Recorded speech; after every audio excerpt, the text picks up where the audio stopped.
Shalom, selamat bergabung kembali dalam Menara Doa Pagi setiap jam 5 pagi. Senang ketemu dengan Bapak Ibu lewat online.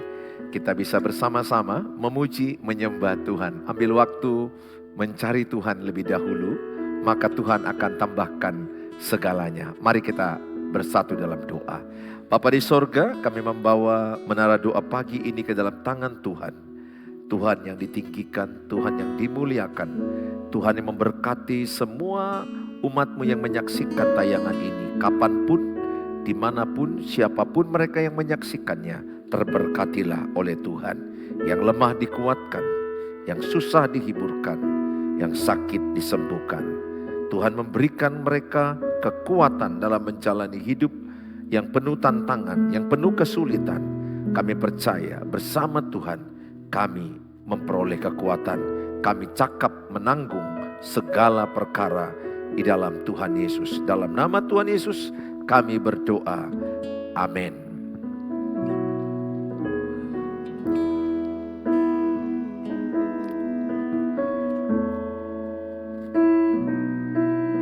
Kasih Yesus indah dalam hidupku,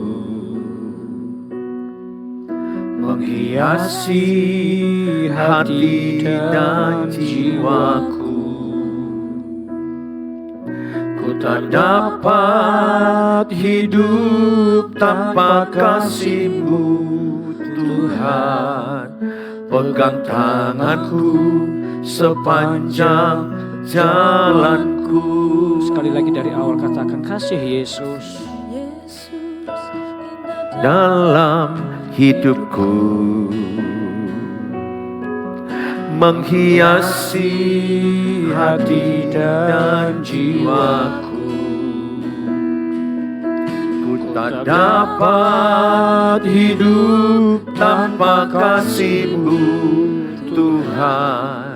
Pegang tanganku sepanjang jalanku. Kasih Yesus mengalir dalamku, seperti sungai yang tak pernah kering. Kasih Yesus membebat hatiku, dalam kasih-Mu ku merasa teduh. Dengan iman kami nyatakan kebesaran kasih-Mu. Kasih Yesus indah dalam hidupku,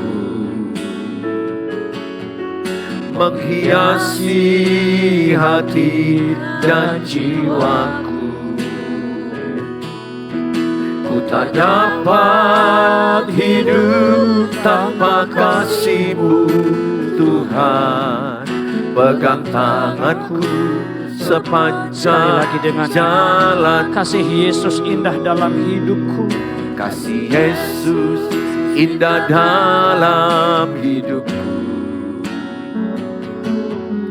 menghiasi hati dan jiwaku. Ku tak dapat hidup tanpa kasih-Mu, Tuhan. Pegang tanganku sepanjang jalanku.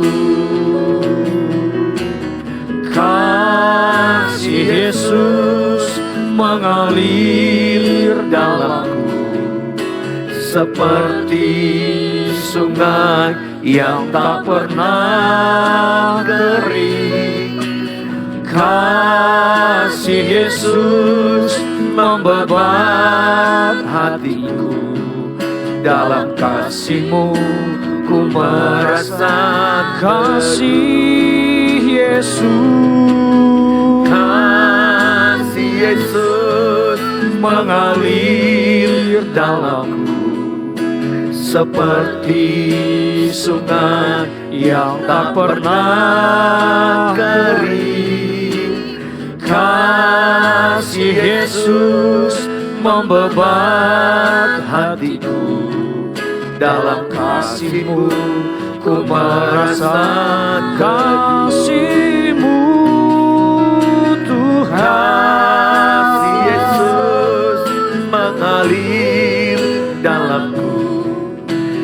seperti sungai yang tak pernah kering.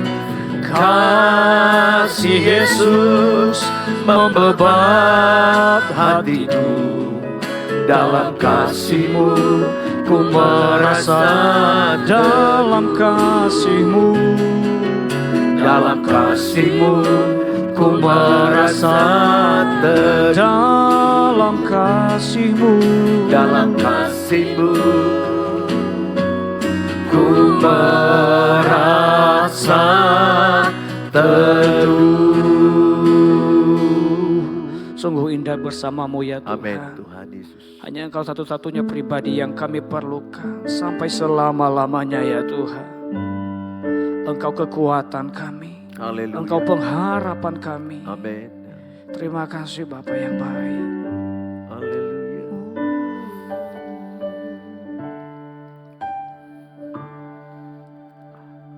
Kemanakah kami mencari kasih sejati? Kemanakah kami berseru saat badai datang menderu? Yang kami tahu hanya Kau yang mampu pulihkan segala sesuatu. Kami perlukan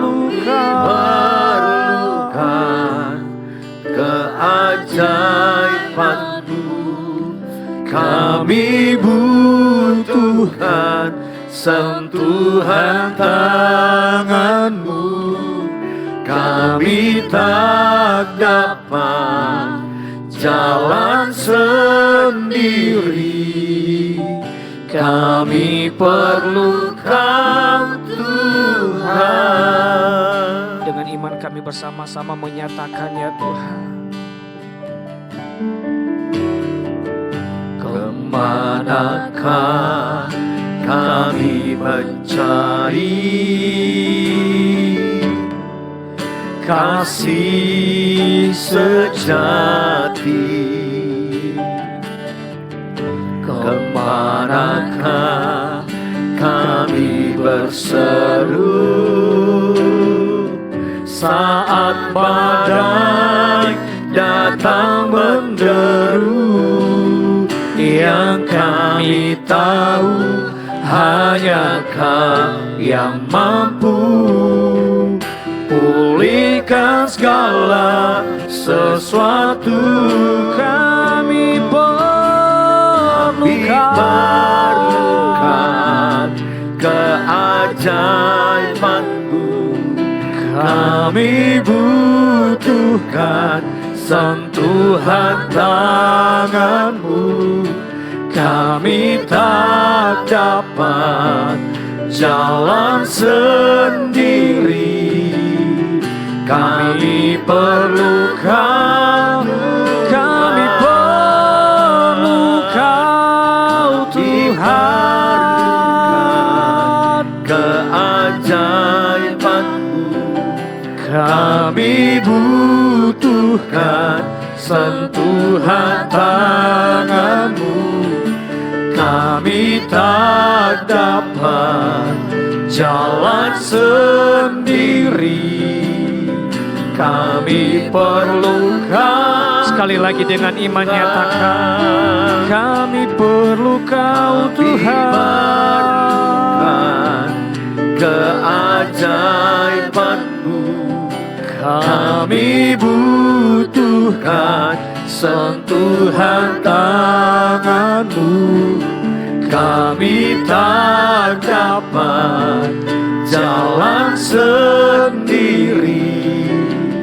Kami perlu Kau Tuhan. Kami perlu Kau Tuhan. Kami perlu Kau. Tuhan. Mari kita sembah Tuhan.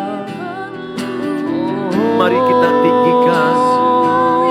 Mari panjatkan doa-doamu. Mengucap syukur. Terima kasih Tuhan. Kami perlukan. Kami perlukan Tuhan. Jamalah hidup kami. Jamalah semua kami. Kami percaya kuatkanlah yang lemah. Kami datang padamu.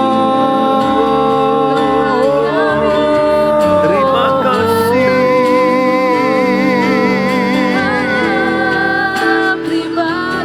Tiada yang melebihi kuasa-Mu. Kami Tak ada yang melebihi kebaikan-Mu.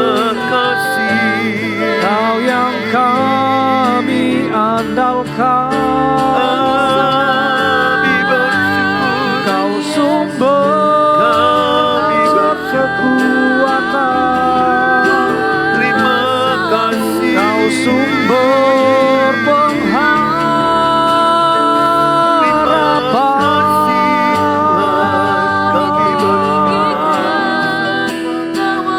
Di hadirat-Mu kami tinggikan nama-Mu. Haleluya. Terima kasih Tuhan. Sebab Engkau pribadi yang kami andalkan ya Kami Tuhan. andalkan Engkau. Hanya Engkau satu-satunya Tuhan di dalam kehidupan kami. Haleluya. Engkau yang berkuasa, Engkau yang berdaulat atas Hanya hidup Engkau, kami ya Tuhan. Terima kasih Allah yang baik. Yang kami andalkan hanya Engkau. Terima kasih.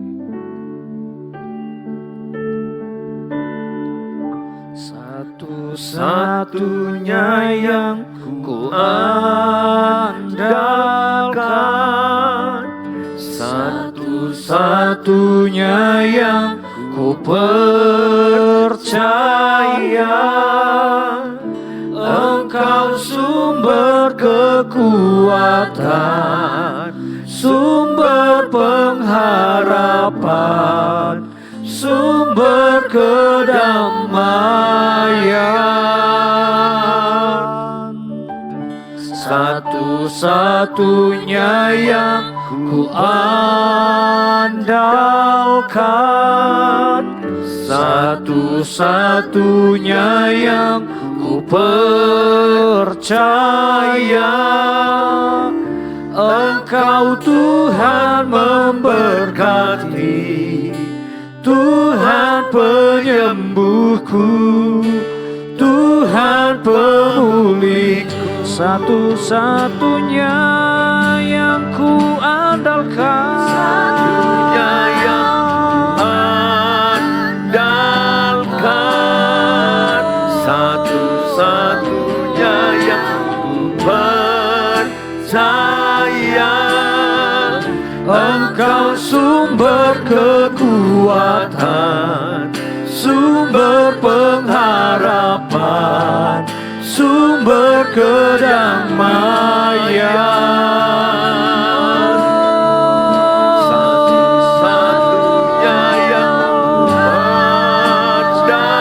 andalkan, satu-satunya yang ku percaya. Engkau Tuhan memberkati, Tuhan penyembuhku, Tuhan pemulih. Engkau Tuhan memberkati, Engkau Tuhan memberkati, Tuhan penyembuhku, Tuhan pemulih. Engkau Tuhan memberkati, Tuhan memberkati, Tuhan penyembuhku, Tuhan pemulihku. Bapa di sorga, dalam nama Tuhan Yesus, kami percaya Engkau memulihkan kami. Terima kasih buat pagi hari ini, lewat hadirat Tuhan dalam pujian penyembahan, kami yang lemah dikuatkan. Kami mau diberkati dengan firman Allah. Berbicaralah Tuhan, biarlah hamba-Mu, Engkau mengurapinya, supaya ada otoritas sorgawi, sehingga firman Tuhan berkuasa, diberkati, mengubahkan orang-orang yang menyaksikan, yang mendengarkannya, terberkati ya Tuhan. Dalam Tuhan Yesus kami dengarkan firman Allah. Amin. Shalom Bapak Ibu yang saya kasihi, senang ketemu dengan saudara. Pada pagi hari ini kita akan belajar bagaimana kita mencukupkan diri dengan apa yang ada pada kita. Tema kita hari ini adalah mencukupkan diri dengan apa yang ada pada kita.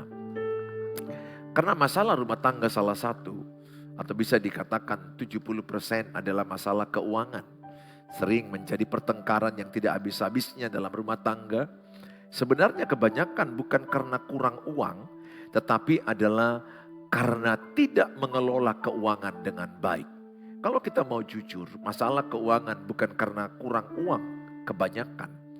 Oke lah, katakan ada beberapa orang yang kurang income, yang perlu menambah income. Tetapi lebih banyak lagi adalah bukan karena kurang uang, tapi tidak mengelola keuangan dengan baik. Ada orang bergaji 3 juta, masih bisa hidup dengan keluarganya, bahkan ada saldo. Ada orang bergaji 30 juta, di akhir bulan mereka minus dan berutang kemana-mana. Sehingga mereka banyak mengalami yang namanya pinjaman, dan berakibat mereka mengalami kesusahan yang berat. Saudara yang saya kasihi, dalam Alkitab kita belajar Filipi 4 ayat 10 sampai 14. Tapi saya akan baca dulu. Yang pertama kita akan belajar puas dalam segala keadaan. Coba tulis dalam kolom, saya puas dengan keadaan saya saat ini. Sangat penting ada rasa puas, ada rasa cukup. Bukan berarti kita tidak bisa mengembangkan menjadi kaya, bukan. Tapi paling tidak kalau ada makanan, ada pakaian, cukuplah bagimu.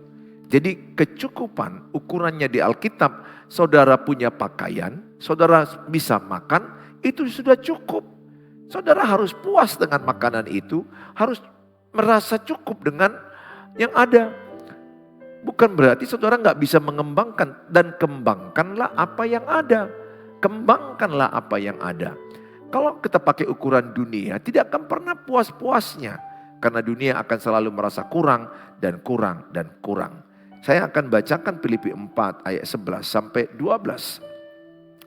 Kekuatan ini bukanlah karena kekurangan. Sebab aku telah belajar mencukupkan diri dalam segala keadaan. Aku tahu apa itu kekurangan dan aku tahu apa itu kelimpahan. Dalam segala hal dan dalam segala perkara, tidak ada sesuatu yang merupakan rahasia bagiku, baik dalam hal kenyang maupun dalam hal kelaparan, baik dalam hal kelimpahan maupun dalam hal kekurangan. Saudara, ini adalah tulisan Rasul Paulus di dalam penjara di Filipi. Bagaimana dia di penjara, bahkan digari, bahkan diborgol, dipasung, dalam penjara dia cukup menderita. Saudara, tetapi apa yang dilakukan oleh Rasul Paulus dalam penjara? Dia berkata pada ayat yang ke-11, kukatakan ini bukanlah karena kekurangan. Ini perkataan dia, sebab aku telah belajar mencukupkan diri dalam segala keadaan. Tulis dalam kolom, saya mau belajar mencukupkan diri dalam segala keadaan. Belajar mencukupkan diri dalam segala keadaan. Tulis dalam kolom. Supaya saudara harus punya rasa cukup dalam hati saudara.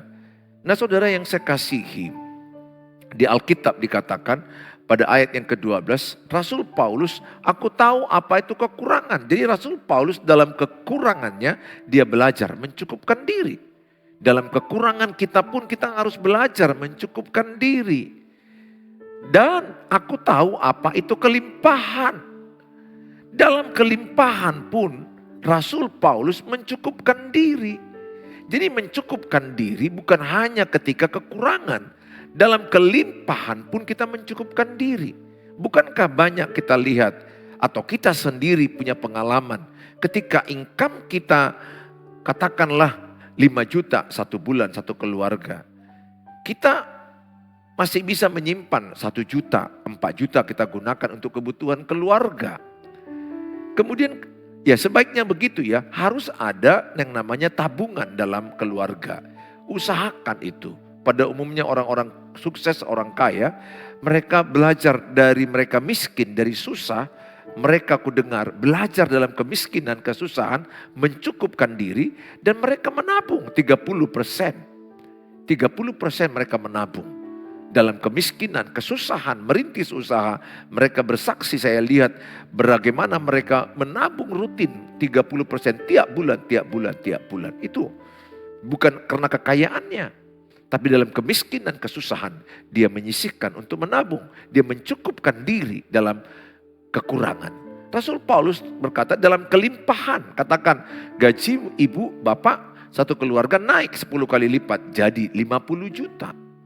Pada saat 5 juta kita bisa hidup dengan 4 juta sisa 1 juta. Pada saat 50 juta pendapatan harusnya kita bisa menyimpan 40 juta. 10 juta mungkin kita katakan biaya hidup. Tambahlah biaya hidup, tapi biaya hidupnya nambah sedikit aja. Sehingga dalam kelimpahan dia bisa menyisihkan. Bisa mengembalikan persepuluhan bagi yang paham persepuluhan. Ingat persepuluhan itu adalah ucapan syukur kepada Tuhan. Rasa terima kasih. Tidak ucapan keterpaksaan. Persepuluhan bukan masalah hukum Taurat. Tetapi bagaimana kita menerima kasih karunia Tuhan. Dan kita diberkati dan kita membawa hamuleatheon. Ucapan syukur kepada Tuhan. Mengembalikan persepuluhan. Bukan dengan paksa, bukan dengan takut dikutuk, bukan. Tapi dengan sukacita sukarela. Dan orang yang mengembalikan persepuluhan, Alkitab katakan Tuhan akan mempercayakan lebih dan lebih dan lebih lagi. Tapi mengembalikan persepuluhan bukan untuk diberkati. Bukan karena mengasihi Tuhan. Karena ucapan syukur kepada Tuhan. Kalaupun tidak mengembalikan persepuluhan, Tuhan tetap mengasihimu. Cuma ada berkat khusus bagi orang yang setia mengembalikan persepuluhan. Itu janji Tuhan kepada anak-anak Tuhan. Ingat, berkat di Alkitab ada berkat umum, ada berkat khusus. Oleh karena itu, saudara kalau pendapatanmu naik dari 5 juta jadi 50 juta, harusnya gaya hidupmu tetap sederhana. Enggak perlu hedonisme, berpoya-poya, menghabiskan duit di mall, pergi jalan-jalan, ganti HP, dan perbaiki rumah dengan gaya-gaya yang terlalu berlebihan. Saudara bisa menyisihkan mungkin puluhan juta, katakan pendapatan 50 juta, jadi bisa simpan 30 juta. Tapi saya menjumpai orang pendapatan 20 juta, dia kekurangan uang di akhir bulan. Tapi ada orang pendapatannya yang saya tahu hanya 3 juta, tapi masih bisa makan dan ada saldo dalam rekeningnya. Berarti yang menjadi persoalan adalah dia tidak belajar mengelola keuangan, tidak belajar mencukupkan diri dengan apa yang ada padanya. Hari ini saya mengajak setiap saudara, yang pertama belajar puas dalam segala keadaan. 1 Timotius 6 ayat yang ke-6. Memang ibadah itu kalau disertai rasa cukup memberi keuntungan besar. Dalam 1 Timotius 6 ayat yang ke-8, asal ada makanan dan pakaian cukuplah. Tulis dalam kolom, saya memiliki rasa cukup dan puas. Tulis dalam kolom.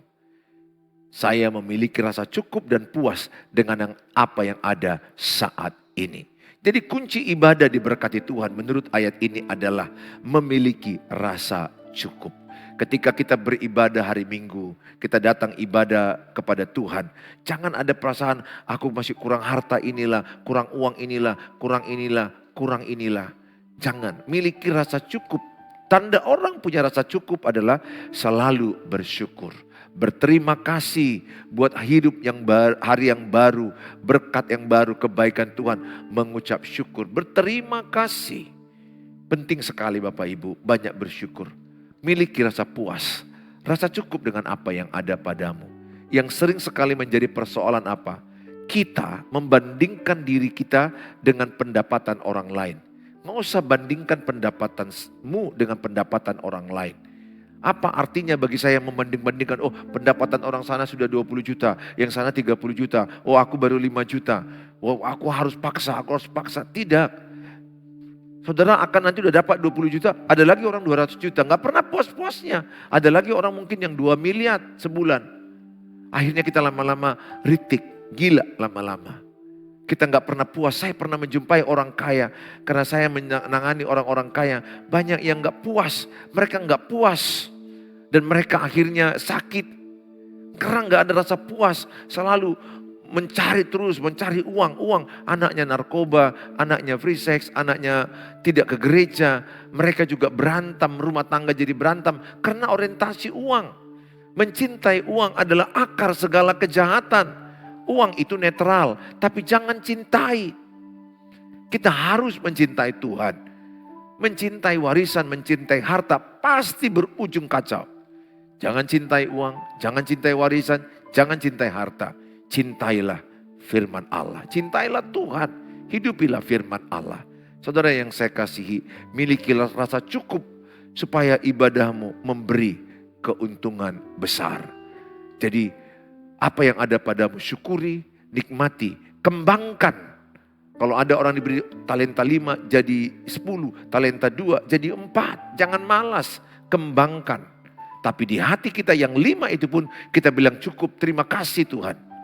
Dan kita kembangkan apa yang dipercayakan Tuhan. Ibrani 13 ayat yang kelima berkata, janganlah kamu menjadi hamba uang. Dan cukupkanlah dirimu dengan apa yang ada padamu. Karena Allah telah berfirman, aku sekali-kali tidak akan membiarkan engkau. Dan aku sekali-kali tidak akan meninggalkan engkau. Ini adalah jaminan Tuhan bahwa Tuhan tidak pernah meninggalkan kita sendirian. Apapun keadaan Bapak Ibu, bagaimanapun keadaan Bapak Ibu, bagaimanapun susahnya keadaan Bapak Ibu, janji Tuhan ya dan amin, tidak meninggalkanmu, tidak meninggalkan saya. Tuhan ada dalam penderitaan, Tuhan ada dalam kesusahanmu, Tuhan ada dalam kekuranganmu. Ketika ibu bapak kekurangan uang, jangan langsung berpikir bank mana yang bisa ku cari. Bagaimana ku cari ke koperasi mana atau ke rentenir mana. Kemudian pergi cari ke Penggadian, cari ke CU, cari kemana-mana. Pinjaman-pinjaman. Ketika ibu bapak kekurangan uang, cari Tuhan. Datang kepada Tuhan. Minta hikmat, minta petunjuk, minta kekuatan. Jangan buru-buru langsung berpikir bank mana aku kejar, pinjaman kemana. Ingat, sifat berhutang, sifat meminjam itu adalah kebiasaan yang mengikat. Seseorang yang suka meminjam-minjam, seorang yang suka berhutang-hutang, lihat sifat itu dibawanya sampai mati. Kalau dia tidak bertobat, itu mengikat diri dia. Lepaskan dirimu dari pinjam-meminjam, hutang-hutang. Maksud saya Bapak Ibu, kalau saat ini ada pinjaman karena cicilan rumah, sepeda motor, usaha, itu enggak salah. Itu enggak salah. Tapi yang salah itu adalah meminjam karena ingin pesta besar dalam pernikahan anak. Pesta besar, ribuan orang datang di hotel yang mewah, acara yang mewah. Pinjaman untuk beli baju, beli perabotan rumah. Hati-hati, karena itu akan membuat hidup ibu, bapak dan hancur. Kalau ada orang bertanya, Pak Pendeta bolehkah minjam untuk usaha? Boleh, yang penting kita disiplin mengembalikan, disiplin tiap hari menyisihkan pendapatan, sisihkan modal. Disiplin tiap hari. Pinjamlah ke tempat yang memang suku bunganya sesuai dengan Bank Indonesia yang dimana itu bisa 1%. Kalau ibu bapak meminjam ke 5%, 10%, itu ibu akan terikat dan hancur dan akan berat. Saya menjumpai orang berani meminjam bunga 20%, bunga 30%. Aduh, tiap bulan bunga segitu berat. Itu artinya dia menghancurkan dirinya sendiri. Dan berdoalah satu waktu bahwa engkau tidak akan meminjam satu waktu. Karena anak Tuhan tidak peminjam-minjam. Anak Tuhan tidak peminta-minta. Ya, jadi jangan salahkan kalau minjam untuk usaha, kasih jaminannya rumah, itu tidak salah. Karena kita mengembangkan usaha. Ini adalah yang saya maksudkan adalah demi gaya hidup, demi apa kata orang. Kalau untuk sekolah anak, oke lah. Sekali, 2 kali mungkin ibu bisa lakukan. Tapi aku berdoa satu waktu ibu bebas dari pinjaman. Bebas dari hutang-hutang. Karena saya pun pernah berhutang. Saya pernah meminjam ke bank, tidak mampu mengembalikan. Akhirnya menghadap ke bank minta tolong supaya dikasih keringanan waktu, mundur waktu, keringanan bunga. Itu untuk usaha kami pada waktu itu. Dan usaha itu drop. Sehingga kami gak mampu membayar bunga dan pokoknya. Yang saya maksudkan ibu dan bapak, cobalah evaluasi cara menggunakan uangmu. Supaya bapak ibu dalam menggunakan uang tidak sembarangan. Mulailah membuat pembukuan keuangan masuk dan keluar. Mulailah ibu dan bapak mengetahui mana kebutuhan primer, sekunder, tersier. Dan terlebih jangan pinjam ke pinjol. Saya melihat banyak tawaran di sosmed, begitu bunganya 0, sekian, 0, sekian. Lama-lama terjerat dengan pancingan-pancingan awal. Dan akhirnya tidak benar 0, sekian. Ternyata bunganya lebih parah dan lebih parah. Dan akibatnya kalau ibu dan bapak tidak bisa mengembalikan, bapak ibu dikejar di kantor, dikejar di rumah, betapa malunya. Bahaya sekali. Kalau istri suka pinjol, suami suka judol, anakmu jadi benjol. Dan berakibat berbahaya keluargamu. Jangan biasakan meminjam. Dalam kitab Amsal 30 ayat 8 sampai kepada ayat 9, Alkitab katakan, jauhkanlah daripadaku kecurangan dan kebohongan. Jadi anak Tuhan, Tuhan minta kita jangan curang dan jangan bohong. Jangan berikan kepadaku kemiskinan atau kekayaan. Biarkanlah aku menikmati makanan yang menjadi bagianku. Ayat ini berkata, nikmatilah makanan yang menjadi bagianmu. Jangan, Tuhan gak mau engkau menjadi hidup miskin juga. Tuhan tidak mau juga kalau engkau berpikiran kayak mana aku kaya. Menikmati makanan orang, membayangkan makanan orang. No. Makanan itu akan enak ketika ibu merasa puas, cukup dan bersyukur. Apapun yang ibu makan, kalau ucapan syukur dengan rasa cukup, makanan ibu akan lezat. Bumbu yang terbaik adalah rasa cukup dan bersyukur ketika menikmati makanan. Ayat yang ke-9, supaya kalau aku kenyang, aku tidak menyangkalmu dan berkata, siapa Tuhan itu? Atau kalau aku miskin, aku mencuri dan mencemarkan nama Allahku. Tuhan tidak mau engkau mencuri, Tuhan tidak mau engkau berbohong, Tuhan mau engkau jujur dalam berusaha, jujur dalam bekerja, jujur dalam mengelola keuangan dengan baik. Nah saudara yang saya kasihi, yang kedua adalah kekuatan sejati hanya dalam Kristus. Filipi 4 ayat yang ke-13 katakan, segala perkara dapat kutanggungi dalam Dia yang memberikan kekuatan kepadaku. Segala perkara dapat kutanggung dalam Dia yang memberi kekuatan kepadaku. Mungkin ibu mengalami kekurangan keuangan saat ini. Banyak masalah. Ayat ini sangat penting ibu hafal dan ucapkan, segala perkara dapat kutanggung di dalam Dia yang memberi kekuatan kepadaku. Jadi ketika ada persoalan, ketika ada masalah, ada tekanan, datanglah kepada Tuhan. Tuhan akan memberikan kekuatan kepada saudara. Jangan buru-buru datang mencari pinjaman kemana. Lama-lama ibu terlilit utang. Saya sudah menjumpai orang pinjamannya ada 10 titik. 1, 2, 3, 4 berbunga. Dan sakit dan akibatnya sakit jiwa. Sakit mental. Dan orang bisa akhirnya ingin bunuh diri, ingin mati. Karena uangnya di mana-mana meminjam uang. Dan penagih datang ke rumahnya bertubi-tubi. Jangan teruskan itu. Belajar mencukupkan diri dengan apa yang ada. Dalam kekurangan, datanglah kepada Tuhan.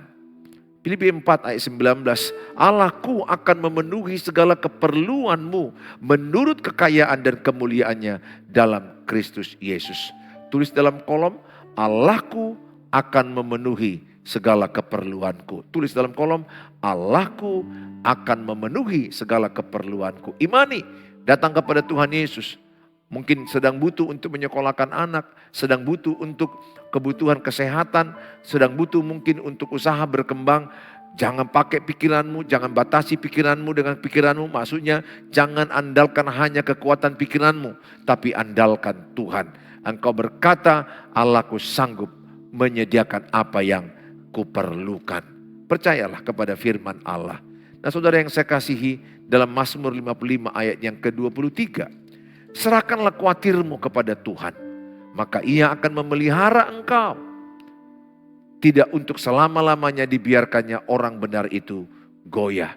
Serahkanlah khawatirmu kepada Tuhan. Bapak Ibu yang saya kasih, apapun masalahmu, serahkanlah kepada Tuhan. Tuhan tidak membiarkan selamanya engkau goyah oleh karena masalah apapun. Anak Tuhan dipelihara Tuhan. Mari kita berdoa.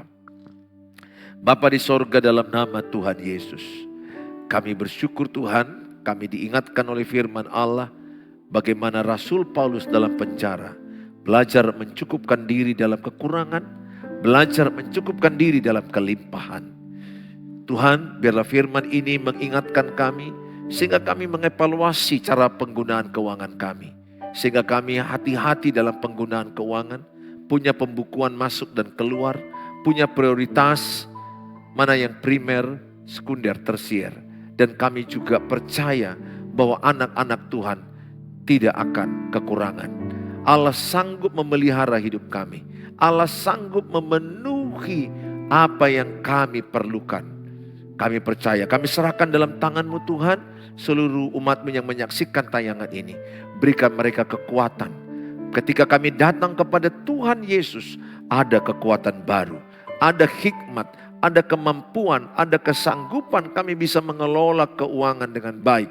Dan kami percaya Engkau memberikan kami ide-ide brilian, hikmat, kerajinan, ketekunan. Sehingga kami bebas dari hutang-hutang. Kami bebas dari pinjaman-pinjaman. Bahkan kami bisa memberkati orang lain, memberkati orang lain. Memberkati pelayanan, memberkati orang miskin, orang susah, panti asuhan. Pakai kami semuanya dalam nama Tuhan Yesus. Kami berdoa semua yang menyaksikan tayangan ini terberkati oleh Tuhan dan jadi pelaku-pelaku firman Allah. Kami mau belajar mencukupkan diri kami dengan apa yang ada pada kami.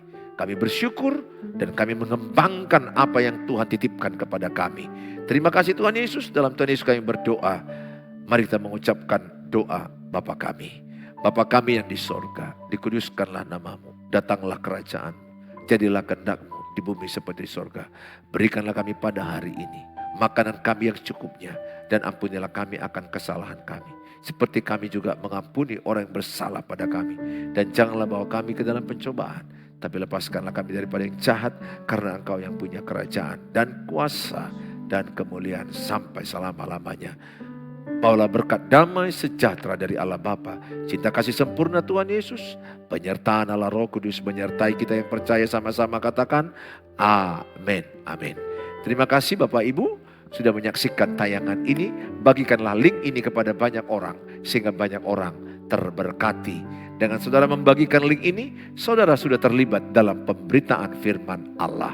Dan bagi saudara yang ingin renungan harian setiap hari dari saya, atau ingin konseling tapi chat dulu, maaf kalau saya belum bisa balas karena begitu banyak ingin konseling, waktu saya sangat terbatas. Saya berusaha di 0811 63 73 47. Dan bagi saudara terberkati dan ingin membagi satu dukungan kepada pelayanan, saudara bisa membagi berkat lewat rekening ini. Tuhan Yesus memberkati saudara. Sampai ketemu di esok hari jam 5 pagi. Tuhan Yesus berkati. Shalom.